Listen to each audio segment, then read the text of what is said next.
Before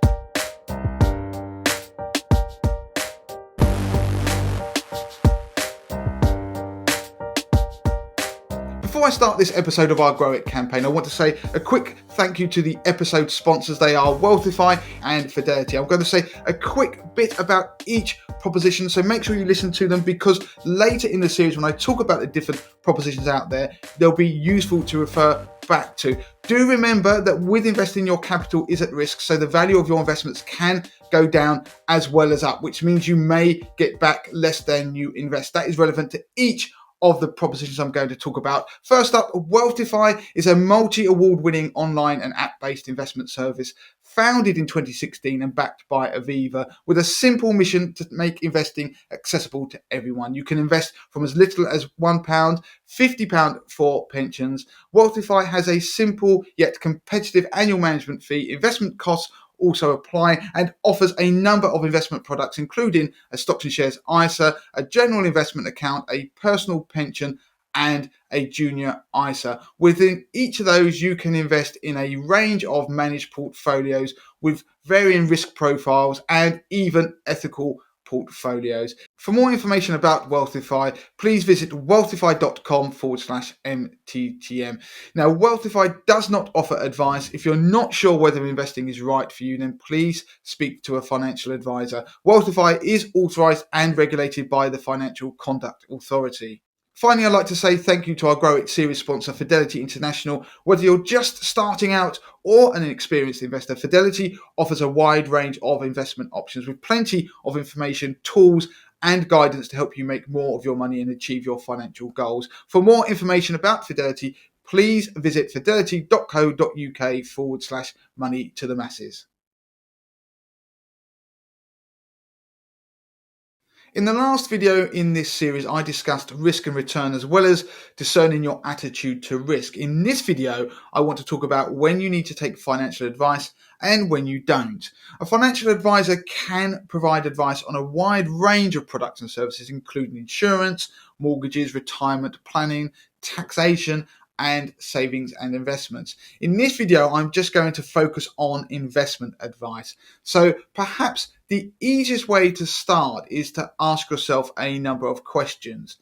Do you have the time, knowledge, and inclination to manage your own investments? Are you comfortable with taking responsibility for the outcomes of any decision that you make, good or bad? Do you have the time and knowledge to regularly review and manage your investments and make sure that they are aligned with your financial goals? If you answer no to these questions, then seeking financial advice may be the best option for you. A financial advisor can look at your wider financial circumstances, your financial goals, and your appetite to risk. Now, they can make a formal recommendation on investments for you, plus you get greater consumer protection should things go wrong. Financial advice can be particularly valuable in scenarios such as when you are approaching retirement and looking to draw on your investments and pensions, or if you are looking to buy a property. And in this case, I'm talking about mortgage advice, which can make the difference between securing your dream home or not. Of course, such financial advice comes at a cost. Advisory comparison website Vouch4 compiled a cost of advice report, and they found that while most financial advisors will offer a free initial consultation, so a meeting, the initial fees they charge on giving advice typically range from 0.5% to 5% of the investable assets, with an average of 1.74%. Those percentages are applied to the amount of money you're going to be investing, so they can become sizable. Ongoing charges range from 0% to 2% of your investments every year, and the average fee is around 0.79%. This soon mounts up. That's why it's important to ensure that you are getting value for money and whether you need the help of a financial advisor. In the notes of this video, I have linked to an article on the Money to the Masses website that looks at the cost of advice, when you should seek it, and the different types of advice. It also explains how to find a financial advisor you can trust if you don't know one already. However, if your finances are pretty straightforward, they are in order, you have money set aside for emergencies, maybe you are employed and are contributing to your company pension scheme already, but you also have spare money that you want to invest and a time frame of at least 5 years where you don't need access to that money, then there are services out there online that can not only recommend a diversified portfolio for you, but also manage it at a fraction of the cost. And now these services are often referred to as robo-advisors. They're cost effective and in some instances mean that investors can invest from as little as £1 with all the hard work done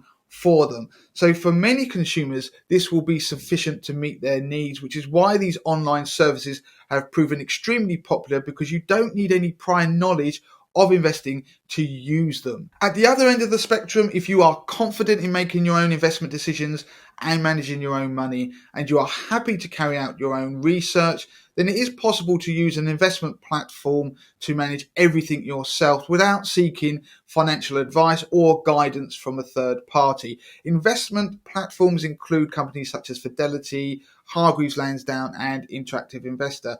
And while they offer similar ranges of investment options, such as funds and shares, there are nuances, and we review all of them on our YouTube channel, but also on the Money to the Masses website. So I will also link through to our best buy table in the notes below this video, which gives you an overview of the platforms out there, as well as links directly through to our in-depth reviews of each proposition, which you can then look through.